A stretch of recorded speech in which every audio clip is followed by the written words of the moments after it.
रसिक हो, आजचे पाहुणे कार्यक्रमाच्या गेल्या भागात नामवंत त्वचारोग तज्ज्ञ आणि ज्येष्ठ रंगकर्मी डॉक्टर दयानंद नाईक यांच्याशी आपण बातचीत करत होतो. हा संवाद आता पुढे सुरू ठेवूया. दिग्दर्शक म्हणून काम करत असताना संहितेची निवड हं. नंतर म्हणजे तुम्ही जेव्हा विनोदी नाटकांच्याकडनं थोडंसं ॲब्सर्ड नाटकं किंवा गंभीर नाटकांच्याकडे वळलात, संहितेची निवड करताना तुम्ही काय पद्धतीनं करत होतात, की उपलब्ध पात्र आपल्याकडे काय काय आहेत ते पाहून, की संहिता आहे म्हणून नंतर पात्र आपण जमा केली? हे अ, कॉलेजच्या नंतर मी बाहेरचं विचारतोय, हो, कॉलेजमध्ये बरोबर, नाही. बरोबर. हां. संहिता म्हणजे जी मला करावीशी वाटली ती अशी, की अस्त बसवलं. बरं. आपले प्राध्यापक दिलीप परदेशी. हं. फार छान नाटक होतं ते हो. अत्यंत. तर ते बसवत असताना आधी त्यांना जाऊन भेटलो आणि त्यानं म्हटलं, की असं-असं मला मनात आहे. ते बसव म्हणाले. हं. मग मी म्हटलं, "तुम्ही तालमीला याल का कधी?" "येईन कधी तर" म्हणाले. आणि प्रत्यक्ष दुसऱ्या दिवशी नाटक असताना आदल्या दिवशी ते आले. बरं. म्हणजे जरी त्यांनी काही सांगितलं असतं तर मला बदलण्याची काहीही चान्सच नव्हता. हं. मग सगळं नाटक त्यांनी बघितलं. एक क्षणभर सन्नाटा होता असा. काही बोलले नाहीत. मला जरा टेन्शन आलं. म्हटलं मग म्हणाले, "दयानंद, अस्तमध्ये मी जे लिहिलं हं. त्याच्याहून जास्त फुलवून योग्य तर तू पोचवलंयस असं मला वाटतं." वा. तेव्हा मला हुश झालं. कारण नाहीतर लेखकांनी लिहिलेलं आणि त्यांना अभिप्रेत आहे ते हं. झालंच नाही तर गोंधळ होईल. मग पुढे 3 पैशाचा तमाशा बसवलं. तेव्हासुद्धा म्हणजे पुलंची परमिशन हे ते हां, सगळं हां. तेव्हा फक्त त्याच्या आधी त्यांनी जब्बार पटेलनाच परमिशन दिली होती. मला मात्र परमिशन त्यांनी मिळाली. त्याचंही कारण असं झालं की योगायोग एक ब्लड बँकेचा कार्यक्रम होता बरं. आणि सप्तक सारेगम तेव्हा आमचं चालू हो, होतं. हो. तेव्हा माधव मुतालिक, महेश मुतालिक वगैरे ह्यांचा कार्यक्रम आणि अनाऊन्समेंट वगैरे सगळं आम्ही करायचोच. हं. तर पुलं त्यांच्या खास शैलीमध्ये हं. तो प्रोग्राम झाला, बरं. Musical program. आणि ही मेडिकल कॉलेजची मुलं आहेत असं मला कळलं. हं. पण यांचा सगळा परफॉर्मन्स बघितल्यानंतर ही आर्ट्स कॉलेजमधली आहेत असं मला वाटतंय. असं पुलंच्या शैलीत अगदी त्यांनी बरं, बरं. खास असे षटकार मारले. बरं. पण पुलंना माझं नाव माहीत झालं तेव्हा, अच्छा. की हा आहे. 3 पैशाच्या तमाशाची परमिशन देताना त्यांनी म्युझिकल सेन्स असलेला आहे का डायरेक्टर? हं. तर माझं नाव सांगितलं. हां, मग दिली परमिशन. वा. तो एक माझा भाग्याचा क्षण होता. त्यानंतर अनाहूतचा प्रयोग बसवला. तोही आपला पाटील प्रदीप. हो. त्यांनी एक वेगळं नाटक लिहिलं. मला ते सस्पेन्स कधी हँडल केलं नव्हतं. तर म्हटलं ते करून बघूया. म्हणून ते केलं. राम कुलकर्णी म्हणून लेखक आहेत मिरजेचे. त्यांनी निष्पर्ण झाले गाणे असं जे नाटक लिहिलं होतं ते पर्यावरण अशा विषयावर लिहिलं होतं. म्हणजे अगदी प्रचलित राजकारण हो. आणि लाकूड तोड्याची गोष्ट. साधारण वग या माध्यमातनं कुठंतरी फिरत आत्ताच्या सध्याच्या राजकारणावर भाष्य करणारं प्रतिकात्मक आहे नाटक. असं नाटक आहे. होतं. तर त्या नाटकात सुद्धा मला खूप मजा आली आणि ते विचार करत असताना मला पर्यावरण हा विषय हां. फोकस होता. पर्यावरणाचं पात्र हे कवी म्हणून दाखवलेलं हो, होतं त्या हो. नाटकात. म्हणजे आता ह्या निमित्ताने सांगतो मी, हं. लेखक आणि दिग्दर्शक यांच्यात काहीतरी मतभेद होतात. हो. तर रामभाऊनं मी म्हटलं, "कवी माझा स्टेजवर येणार नाही." बरं.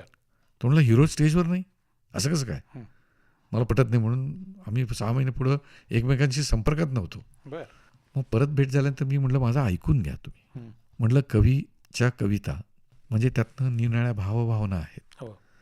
तर भावना असणं ही प्रवृत्ती आहे, हं. ही व्यक्ती नाही आहे. तर मला जेव्हा व्यक्ती न दाखवता प्रवृत्तीच दाखवायची आहे, बरं. तेव्हा या नाटकामध्ये पर्यावरणचा प्रतिनिधी कवीच नसून अख्खं पर्यावरणच स्टेजवर ठेवू ना आपण. अच्छा. मग त्यासाठी मी हिरव्या लाईट्सचा, कॉलम्सचा हं, वापर हं, केला. हं. त्यानंतर झाडं म्हणून दाखवत असताना सगळी मुलं त्यांना हिरव्या ओढण्या वगैरे हं, दिल्या हं. होत्या आणि त्या विंगेतनं मी वारा सोडायचो हं. फॅन्सनी. त्यामुळे ते असं हलत असताना दिसायचं ते. त्यामुळं त्या झावळ्या हलतायत आणि त्यात एक जिवंतपणा होता कारण ती मुलं होती. हां. असला काहीतरी पॅटर्न वापरला होता मी तो आणि तो लोकांना अपील झाला खूप. बरं. आणि असं कोणी मला म्हटलं नाही, "यार तुमचा हिरो नाहीच आहे" आणि काही नाही. आणि म्हटलं तर म्हटलं असं हां. एक नाटकात एक झिंग असते ना, हो. की आपल्याला जे करून बघायचं, लोकांना काय म्हणायचं, म्हणू देत, निदान करून तरी बघूया. बघूया. असं म्हणून आपण करतो आणि ते अपील झालं की तुम्हाला जास्त आनंद बरोबर. होतो. मस्ती असं म्हणणार नाही मी, पण एक वेगळा प्रयोग करून बघूया म्हणून. नक्कीच. आणि तो यशस्वी झाल्यानंतर मला असं वाटलं की नाही छान. आपल्याला काहीतरी आपण वेगळा विचार केला. धाडस केलं ते हां, सफळ झालं. यशस्वी झालं. वा. आणि मग त्याचेही पूर्ण प्रयोग झाले बरं का. हां. साधारण 14-15 प्रयोग झाले. बरं. आणि त्यातल्या मला एक पात्राची हिरवी साडी पाहिजे होती. हां तिचा तो हिरवेपणा असा पोपटी हिरवा असा पाहिजे होता. हां हां त्यासाठी मी मला हे आठवते निरनिराळे दुकानं शोधत बर ते मिळवलं आणि ते नऊवारी साडी पाहिजे होती. बर तर ज्या दुकानात गंमत म्हणून सांगतोय, ज्या दुकानात साडी घेतली तो म्हणाला कशाला पाहिजे डॉक्टर तुम्हाला. मी म्हटलं असं असं नाटकाचा प्रयोग आहे काय. तर त्या साडीची किंमत 1500 रुपये होती त्या काळात. बर 1500 रुपये म्हणलं ठीक आहे, पण मला ही साडी पाहिजे म्हणून. तो म्हणाला तुमचं किती एकच प्रयोग आहे ना. म्हटला तो प्रयोग करा आणि परत आणून द्या मला चालतंय म्हणून. म्हटलं नाही मला तुम्ही साडी मला विकतच घेऊ दे. पुढं त्या नाटकाचे सुद्धा 16-17 प्रयोग झाले वा आणि साडी कमी आली असं मला वाटतं. नक्की नक्कीच. पण हे असं होणार. अनाहूतचा उल्लेख थोडासाच झाला पण मला महत्त्वाचा वाटतो कारण तुमच्या कला जीवनात अनाहूत नाटक खूप महत्त्वाचं आहे. देवळ स्मारक मंदिरनं ते नाटक केलं होतं आणि त्याचं एका रेकॉर्डसाठी पण तुम्ही अनेक प्रयोग केले. हो तेव्हा 10 सलग प्रयोग करायचे हां एखाद्या नाटकाचे असं वेगळे पण होतं. ही कल्पना कुणाच्या मनात आली. प्रथम मुकुंद पटवर्धननी ही बरं. कल्पना मांडली आणि मग रवी फलटणकर आणि चंद्रकांत धामणीकर हं. यांच्या सहयोगाने ही हां. तीनच पात्र होय. होती. अर्थात दिग्दर्शक मी होतो. आम्ही बसून ठरवलं की असं असं करायचं. मग ते साधारण 2.5 तासाचं नाटक मग 27 तासाचं एकूण होणार. हो 10 प्रयोग म्हणजे 2.5 तास प्रयोग, 15 मिनटं इंटरव्हल, परत सुरू. हं. तर त्यावेळी मला असं वाटायला लागलं होतं. म्हणजे त्याचा उद्देश सांगतो मी. हं. कलाकार म्हणून तुम्ही मेडिकली किती फिट असायला हां, पाहिजे हां. याचा एक विचार माझ्या मनात आला. त्यामुळे या तिघांचे मी टेस्ट घेतले आधी. बरं. आणि आता सलग जर 27 तास स्टेजवर आहेत ही हो, माणसं हो. तर त्यांना पाणी पण कमी पडणार. त्यांचं हं. डाएट किती असायला पाहिजे, की त्यांना झोप नाही मिळणार. मग त्यांना क्रॅम्प्स आले तर काय करायचं, मग इलेक्ट्रोलायटिक इम्बॅलन्स होऊ शकतो. हं. असे खूप विषय होते. म्हणजे एका पात्राचं तर ब्लड युरिया 20 वरनं स्ट्रेट 48ला गेला होता. हं. कारण वॉटर लॉस तर होताच आणि त्याला पायात पेटके येणं वगैरे हे तर ते मॅनेज करत राहणं. हं. तर ह्या प्रयोगानंतर त्यांचे मी ECG काढले बरं का त्याचं. बरं. आणि ECGवरने काय फरक येतो का, म्हणजे एक इंड्युरन्स असतोय पात्राचा, हं. तो कितपत असतो तर तो चांगलाच असतो कारण तो सगळा विल पॉवरवर हो. चालतो. फिजिकल कॅपॅबिलिटी हा जरासा नंतरचा भाग असं कन्क्लुजन आलं माझं. हं. आणि त्यांनी ताकद लावून केलं आणि नंतर जास्तच फ्रेश होत होतं ते. हे कसं काय झालं तर ते विल पॉवर. हं. आणि दुसरं म्हणजे पात्रांचा इंड्युरन्स कळला आणि जवळजवळ 4,500 ते 5,000 प्रेक्षकांनी ते हो, नाटक हो. बघितलं. तो एक वेगळा अनुभव घ्यायचा होता आणि ह्या निमित्ताने रेकॉर्ड होईल, मेडिकली पात्र टेस्ट होतील. हं. हं. आणि गंमत म्हणजे आज सकाळी 8ला सुरू केलेलं दुसऱ्या दिवशी 11:30ला संपलं. हो, ते हो. संपल्यानंतर जो समारोपाचा कार्यक्रम झाल्यानंतर मी पुढे जाऊन मिरजेला माझ्या दवाखान्यात रात्री 8पर्यंत सगळे पेशंट बघितले बरं. आणि परत सांगलीत एक कुठला तरी ॲडमिट झाला होता तो बघायला आलो. हं. असं तो म्हणजे माझाही इंड्युरन्स टेस्ट झाला त्यात. बरं. आणि त्यात एक वेगळी मजा होती, झिंग होती असं म्हणलं ते चालेल. नाट्यक्षेत्रातील लोकांचा फिजिकल फिटनेस हा अतिशय महत्त्वाचा घटक या नाटकाच्या दरम्यान तुम्हाला अगदी होता आला. खरं म्हणजे ती आजही गरज आहे.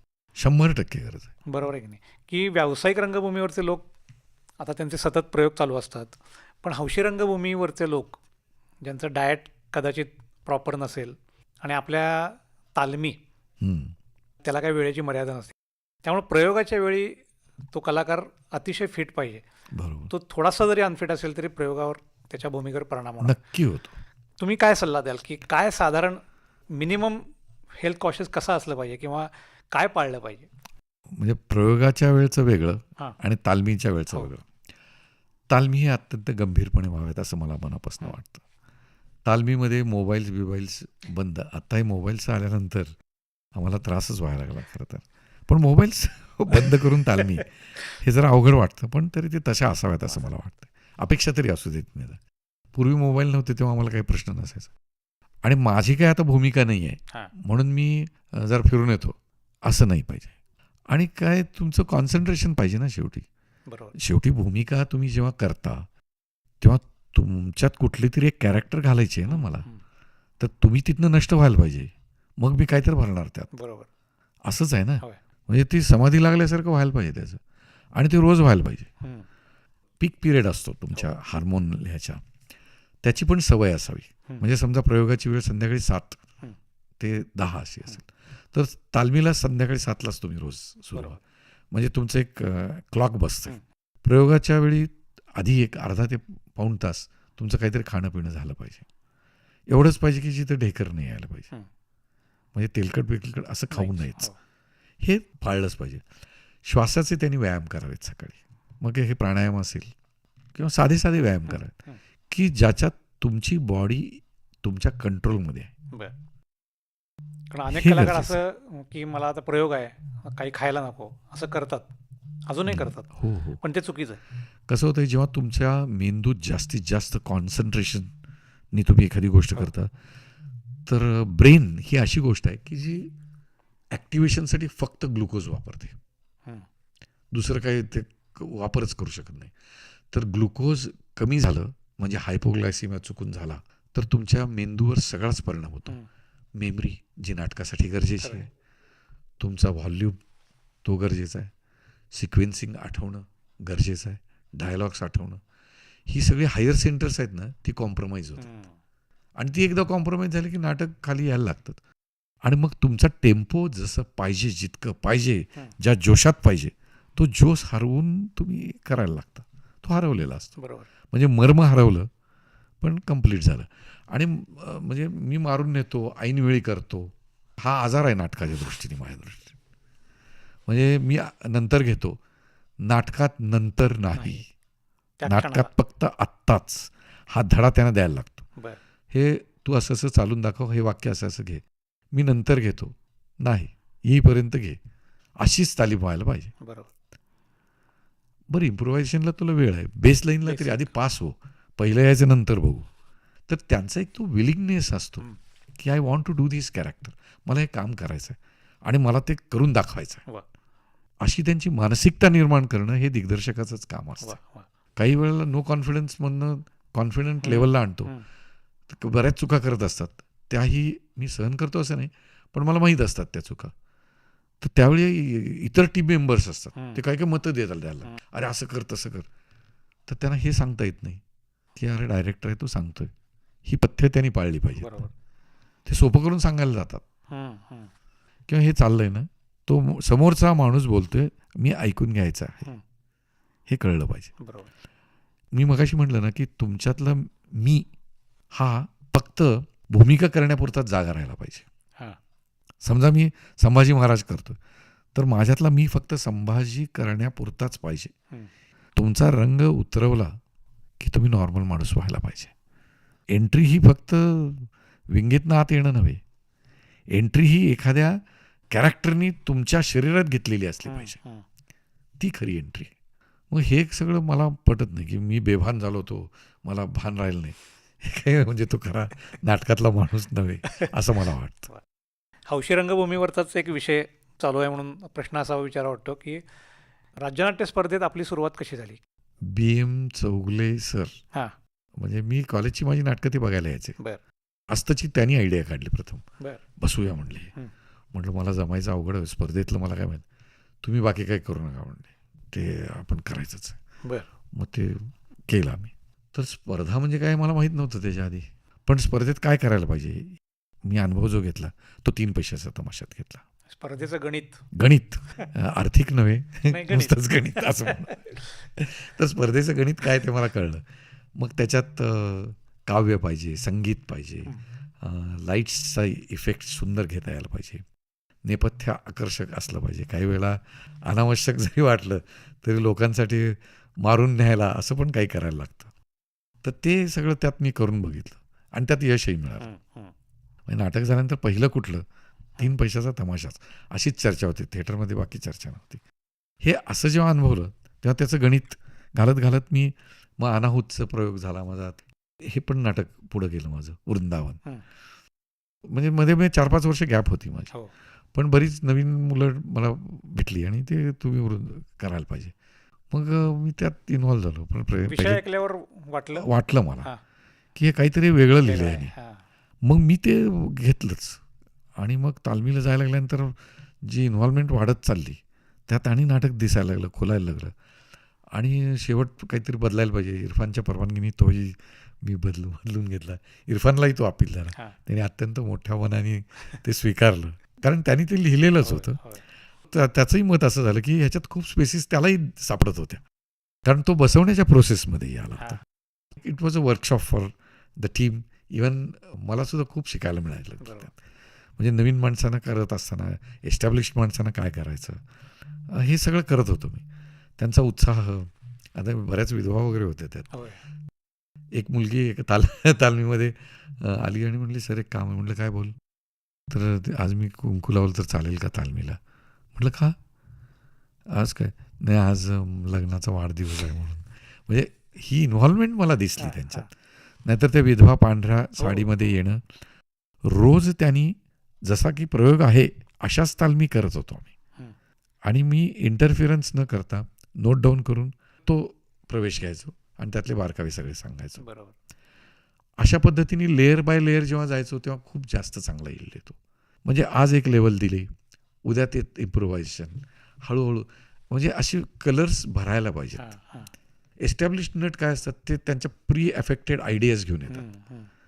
मला संहितेच्या दृष्टीने त्यांच्यातले नको असलेले भाग काढून टाकायला लागतात. हो.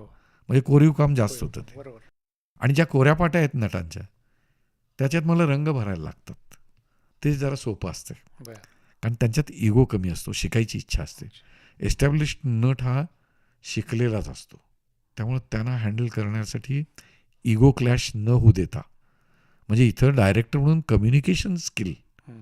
काय असते त्याचा मी अनुभव घेतला. असा काही अनुभव आला आपल्याला? हो, म्हणजे कुठेतरी मुली वगैरे असलेला एकांकिका बसवतो, तर एक कृष्णाची भूमिका करणारा कॅरेक्टर, त्याला मी सांगितलं म्हणजे कृष्ण म्हणजे काय असतो, कसा असतो, हे सगळं सांगितलं.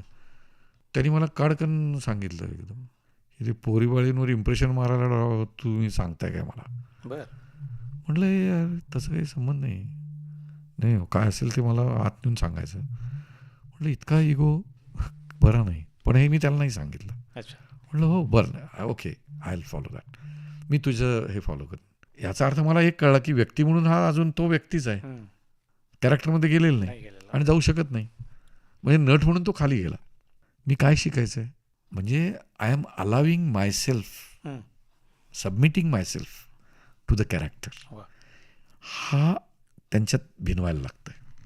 ते एकदा भिनलं की नाही मग ते करायला लागतं. बऱ्याचदा पहिले 15-20 दिवस वाचनात अडकलेले असतात, हं. ते त्यांच्या जागा शोधत असतात. मी त्यांना चेस करत असतो. हं. ते कुठं अडलेलं मला कळलं की मी तेवढ्यात नुसती चर्चा करतो.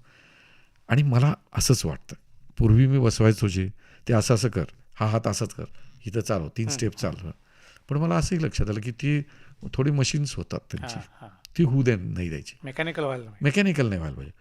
मग ह्यांच्यातनं काढायचं म्हणजे काय करायचं, मग त्यांच्याशी कॅरेक्टर सगळे डिस्कस करायचे, बरं. की अरे मला हे असं असं अभिप्रेत आहे बरं का, म्हणजे मी सांगतोय आणि तू ऐकतोयस असं न ठेवता आपण दोघं मिळून त्यात काय करू शकू. बरं. म्हणजे इट्स नॉट मी, म्हणजे मलात इगो नाही आहे, तुझ्यातही ठेवू नकोस, वी म्हणून काम करू. वी म्हणून काम करू, वा. Not me, we. असं जेव्हा ते जमायला लागलं आणि बऱ्याचदा त्यांचे वैयक्तिक काही प्रश्न असायचे, हं. अडचणी असायच्या, त्यातही मी लक्ष असायचो. बरं. डॉक्टर असल्यामुळं त्यांनी मला शंका विचारणं किंवा प्रश्न विचारणं, ह्याचं मला उत्तर देणं सोपं असायचं. बरं. आणि खरोखर कम्युनिकेशन स्किल्स जे म्हणतो हं. त्याचा मला तिथं उपयोग, आणि माझं शिक्षणही झालं. हां. त्याचाच उपयोग मग अशी म्हटलं त्याप्रमाणे पेशंटशी बोलतानाही झाला, कारण समोरच्या माणसाचा इगो डिस्टर्ब न करता मला जे पाहिजे ते त्याच्यातनं काढून घेणे, हं. हे जमायला लागलं. वा. इथे शाळा मृत्यूच्या काय आठवणी आहेत? अरे वा, फार फार छान. एक म्हणजे कानेटकरांचं लेखन हे खरा माझ्या दृष्टीने अत्यंत कॅल्क्युलेटेड असा लेखक. त्याच्या आधी ऐतिहासिक नाटक कधी बसवलं होतं? त्याच्या आधी ऐतिहासिक मी बसवलं नव्हतं, त्यामुळं मला मजा आली हां. खूप. हां, म्हणजे असं आहे ना की बाकीच्या कॅरेक्टर्स मला पाहिजे तशा डिफाईन करता येतात, डिझाईन करता येतात. हं. इथं ते फ्रीडम नव्हतं. म्हणजे संभाजी हा संभाजीसारखाच हो, दिसला पाहिजे, हो. संभाजीसारखाच वागला पाहिजे. औरंगजेब हा औरंगजेबासारखाच असला पाहिजे, ते फ्रीडम नव्हतंच. हं. त्यामुळे जे पाहिजे ते त्या पद्धतीत त्या चौकटीत बसवणं. हं. पण मी नाटकाची अख्खी ट्रीटमेंट करत असताना एक वेगळा विचार केला त्याच्यात. वतनदारीसाठी त्यांच्या पाठीला लागलेल्या म्हणजे त्रास देणाऱ्या 32 सरदारांचे त्यांना संपवलेलं हो, आहे. हो. पण त्यांना कुठेतरी असं लक्षात आलं की आलं असावं म्हणजे हं, हं. की एवढं करून सुद्धा माणसं काही बदलत नाहीत. मग असं काहीतरी व्हायला पाहिजे की ज्यामुळं माणसांना धर्म हा विषय हो. ते लक्षात घेतील आणि त्याबरोबर हुकूम त्यांचं काहीतरी आचरणात बदल होईल. त्यांनी जे बलिदान दिलं तो जो उद्देश होता, महाराज मोठेच होते आणि ते मोठे दिसले पाहिजेत असं मला वाटत होतं. बरं.